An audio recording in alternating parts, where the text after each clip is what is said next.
championne, une jolie, toute jeune championne. Elle est franco-malienne et elle réside en France. Elle a fait l'honneur au Mali en étant la première boxeuse internationale à ramener une médaille aux Jeux africains. D'accord. Ouais, on regarde d'abord son portrait et on revient sur le plateau pour discuter un peu avec elle.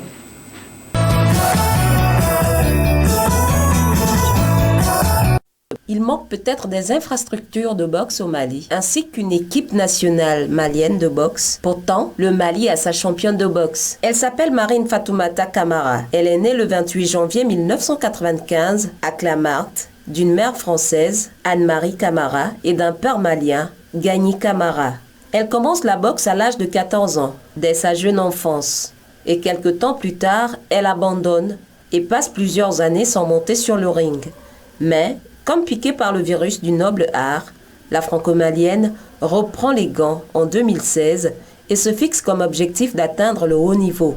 Ce haut niveau, on peut dire qu'elle a pu l'atteindre le 26 août 2019. La native de Clamart s'est hissée en 2019 aux Jeux africains, une qualification synonyme de médaille. Elle s'est qualifiée pour les demi-finales en dominant l'Ougandaise Colerta Nalijalia. Une place grâce à laquelle elle réalise sur le podium un rêve qu'elle avait longtemps nourri depuis sa tendre enfance. La franco-malienne devient par là la première athlète de l'histoire de la boxe malienne à remporter une médaille aux Jeux africains. Mais tenez-vous bien, Marine Fatoumata Camara ne compte pas s'arrêter en si bon chemin car elle ambitionne de se qualifier pour les Tokyo 2020 et affiche la détermination sans faille de réaliser son rêve, celui de faire toujours la fierté du Mali, sinon du continent africain.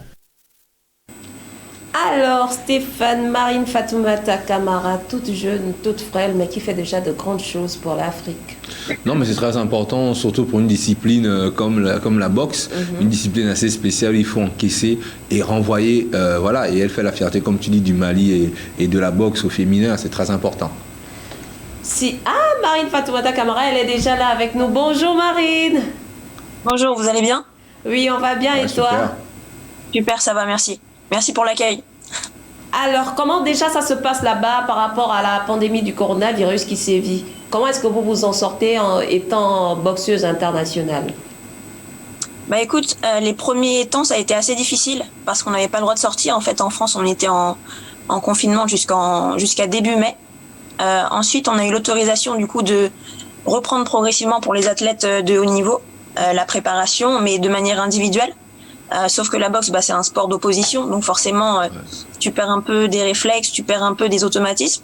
Mais là, ça fait, on va dire, 1 mois et demi qu'on est en grosse préparation du coup avec mon entraîneur et d'autres compétiteurs de la salle pour reprendre le haut niveau et repartir sur les tournois qui arrivent très très très vite. Donc voilà. Justement, par rapport à ces tournois qui arrivent très très vite, comment est-ce que vous faites en sorte que vous soyez toujours au meilleur de votre forme pour quelqu'un qui a déjà une lourde responsabilité sur ses épaules de porter comme ça les couleurs du Mali en avant, sinon les couleurs de l'Afrique en matière de boxe féminin?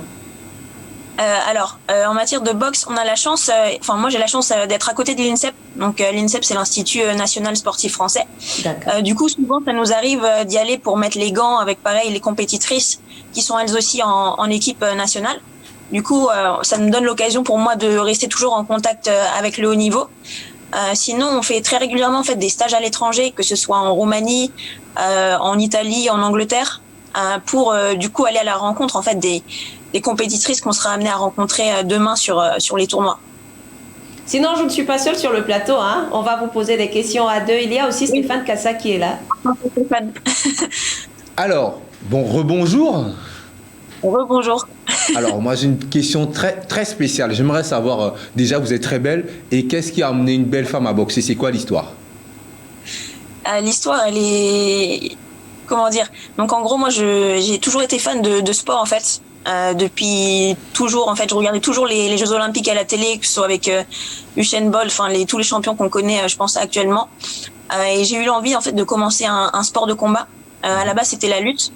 Me demande pas pourquoi, parce que je saurais pas dire. Je pense que j'étais attirée directement comme ça, en voyant des matchs à la télé. Je me suis dit pourquoi pas, etc. En plus, j'étais quelqu'un d'assez timide. Donc, je me disais, ça peut être un bon moyen de m'extérioriser et de m'affirmer, tout simplement. Et du coup, après, je marchais dans ma ville et par hasard, en fait, il y a un club qui venait d'ouvrir à l'époque, mon club actuel. Et c'est comme ça, en fait, que j'y suis rentrée. Donc, vraiment, le destin. Alors, vous avez un boxeur particulier qui vous a inspiré, je sais pas, George Foreman, je sais pas, Mohamed Ali ou encore, je sais pas, Joe Frazier. Alors, au niveau des grands champions qu'on connaît, forcément, on a tous entendu parler de Mohamed Ali. D'ailleurs, c'est en regardant en fait les combats de sa fille, Leila Ali, que je me suis un peu dit pourquoi pas la boxe, parce qu'à l'époque, ça passait la nuit à la télé et en fait en cachette, je regardais la télé sans que mes parents le sachent. Donc du coup, ça me permettait. Enfin, c'est un peu comme ça que je suis tombée sur les matchs de Leila Ali. Et après, c'est là où j'ai voulu commencer. Mais moi, un des champions qui m'inspire, c'est Thomas Hearns, parce qu'il a un peu comme moi, grand bras, grandes jambes, longiligne, puncher, et c'est un style que j'aime beaucoup. Alors, j'ai lu dans l'une de vos interviews que vous profitez de votre double culture. Voilà, j'aime mes deux pays et je dois dire que j'ai été merveilleusement accueillie au Mali. Par rapport à votre deuxième nationalité, c'est-à-dire malienne, est-ce que la boxe, le sport féminin est mieux loti là-bas? Est-ce qu'on peut dire qu'il y a des perspectives d'avenir positives au Mali que lorsque vous êtes en France ou ailleurs? Je pense que, comment dire, moi du coup je suis franco-malienne, j'ai grandi en France. D'accord. Et c'est clairement un avantage sur l'aspect sportif parce que le niveau est beaucoup plus... Je pense qu'il y a beaucoup plus une culture sport, en tout cas compétitive en France qu'au Mali. Mais par contre, il y a énormément de potentiel au Mali. C'est quelque chose d'incroyable physiquement. C'est d'autres gabarits. Enfin, voilà. Il y a beaucoup de choses à faire, mais les moyens ne sont pas nécessairement là en fait. Il y a vraiment un manque de moyens, mais par contre, il y a vraiment pas de manque de volonté parce que du coup, j'ai eu la chance de rencontrer les autres athlètes, notamment aux Jeux Africains, d'échanger avec eux un peu sur leurs objectifs, leurs motivations, ou même maintenant il y a la chance d'avoir en fait une équipe du Mali de boxe qui se crée suite à la performance des Jeux Africains. Donc c'est clair que les résultats en fait ont amené un peu, on va dire, de l'investissement au niveau sportif. Mais on est encore un peu loin de ce qui se fait en fait pour être entre guillemets dans la norme internationale et surtout dans la recherche de performance. Donc clairement le fait de m'entraîner en France c'est un avantage parce que comme je l'ai dit je suis pas loin de l'INSEP. J'ai d'autres moyens qui font que je peux me permettre de progresser plus rapidement. Donc voilà, c'est un avantage sur ce coup-là. Et après, bien sûr, la fierté de côtoyer mes autres camarades, d'échanger avec eux, de faire des échanges de savoir-faire aussi. Parce que eux, ils m'ont appris beaucoup de choses sur, par exemple, l'échauffement, sur certaines techniques de boxe qu'ils avaient. Et moi, pareil, du coup, je peux leur en apporter de mon côté. Et si maintenant on montait une équipe nationale de boxe au Mali et qu'on demandait à Marine Fatoumata Camara comme ça d'aller booster l'équipe, est-ce qu'elle irait de tout cœur? Qu'est-ce qu'elle aurait à apporter à ses petites sœurs, à ses jeunes sœurs qui se réfèrent à elle? Honnêtement, ce serait avec plaisir parce que bien sûr, moi, un de mes objectifs, c'est, je pense comme beaucoup d'afro-descendants, entre guillemets, c'est comment est-ce qu'on peut redonner au pays de nos parents. Et moi, je le vois, je sais que le jour où j'ai dit en gros à mon père que je passais en équipe nationale du Mali, avant, il n'était pas nécessairement très pour la boxe, mais le jour où je lui ai dit ça a complètement changé, je pense, sa vision, il était à fond, et depuis, il me suit beaucoup plus qu'avant, donc ça me motive. Mais pour l'équipe nationale, je pense que il y a beaucoup de choses à faire, surtout en partant de rien. Enfin, on le voit avec, par exemple, les équipes de Cuba qui ont des situations un peu économiques, entre guillemets, similaires à ce qui se passe chez nous et qui pourtant ont les meilleurs mondiaux niveau sportif. Donc c'est juste, je pense, une question de feuille de route, de planification, de vision, et après bien sûr de volonté et de quand même de moyens.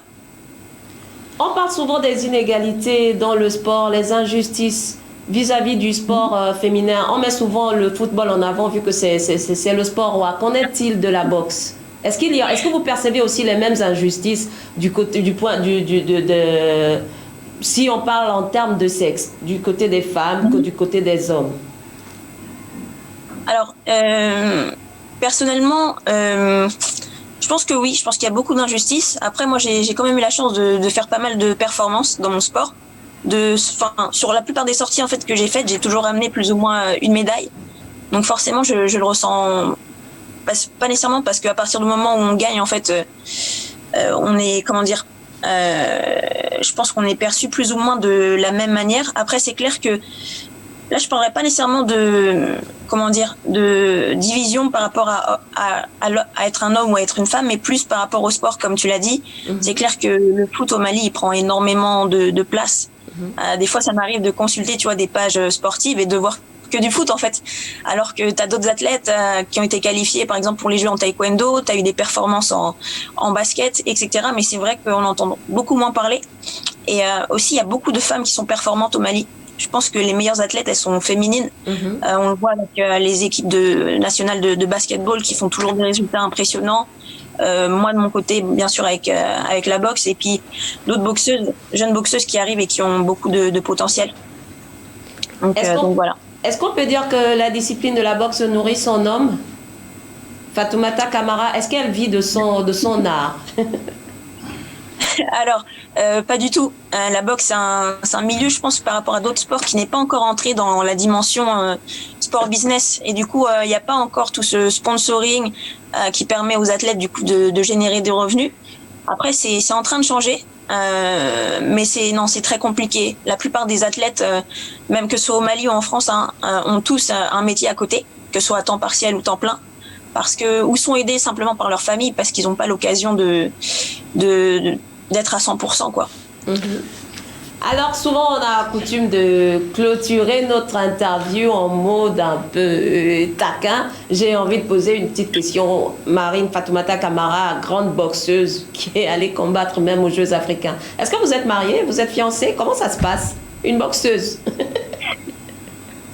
Est-ce qu'ils n'ont pas peur de vous souvent? Ils se disent, oh là là, je ne peux pas m'approcher. Au cas contraire, le naturel, il est là. Hein. Non, en fait, déjà, quand les gens, enfin, pour vous raconter en fait une anecdote, quand j'étais aux Jeux africains, donc c'était ma première sortie en fait avec l'équipe du Mali, et quand je suis arrivée et que j'ai dit que j'étais boxeuse, en fait, les gens ne m'ont pas pris au sérieux du tout. Ils se sont dit mais c'est pas possible. Regarde ton corps, tu viens de France, tu connais pas l'Afrique c'est dur, etc. Comment tu vas résister? Reste à la maison, sois une jolie fille entre guillemets, etc. Et donc moi ça m'a complètement motivée en fait, ça m'a fait tellement rigoler et après en fait c'est après le premier combat que j'ai fait où là il y a plein de gens qui m'avaient dit donc toutes ces remarques là, qui sont venus me voir et qui m'ont dit ah ouais d'accord. Et après ils m'ont suivi et jusqu'à la fin ils m'ont encouragée. Donc c'est marrant, mais c'est vrai qu'on me dit souvent pourquoi la boxe.